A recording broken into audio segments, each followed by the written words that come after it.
Hi, I'm Chris Keith. I'm the owner of Hong Kong 2Stroke. I've had a Vespa since I was 17 years old. I'm turning 50 this year, so it's been a long time.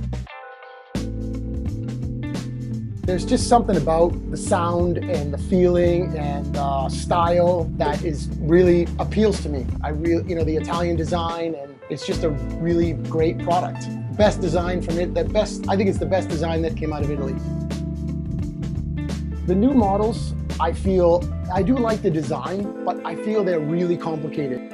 There's a lot more electronics. You can't just look at the engine and say, oh, I can fix it like this. Oh, it's just a simple fix. You need a computer to fix them. You need all kinds of specialty tools. And with a classic Vespa, you can take the engine out and fix it on your kitchen table and put it back in the bike. It's really simple. It's easy.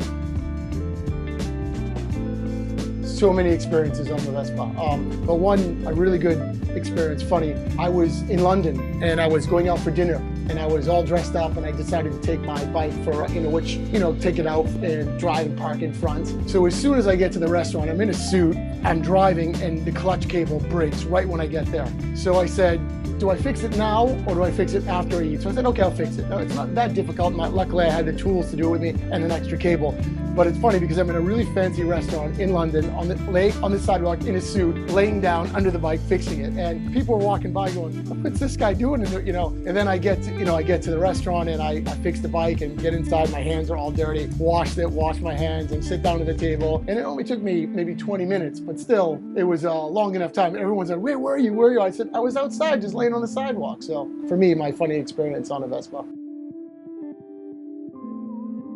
Parts for the classic bikes are almost every part is still made. Either some parts are made in Europe, some parts are made in Asia, some parts are made in India. Every part of this bike is actually being remade to this day. Some in the original factories, some in aftermarket parts, but if anything breaks, it's very easy to get parts. Just have to ship to Hong Kong.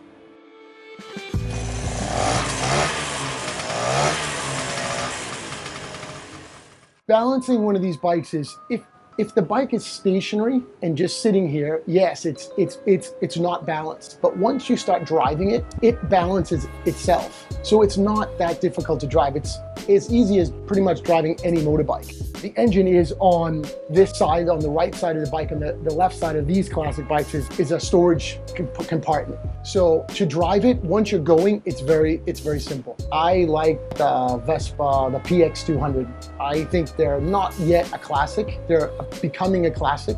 You can still buy them for a reasonable price. In the 90s and to the 2000s, they were imported to Hong Kong as delivery bikes. And now there's a lot of people are interested in buying these bikes to restore them and have them as their everyday driver. Very easy to fix. Parts are readily available. For me, I just like it because it has a little more power to get out of any trouble or any danger. And they still have the classic, they still drive the same way as a classic. I also love the VBB, this model here. But for my everyday driving, I prefer the PX200. It's just, for me, it's electric start. It's very simple and very easy to maintain and very reliable.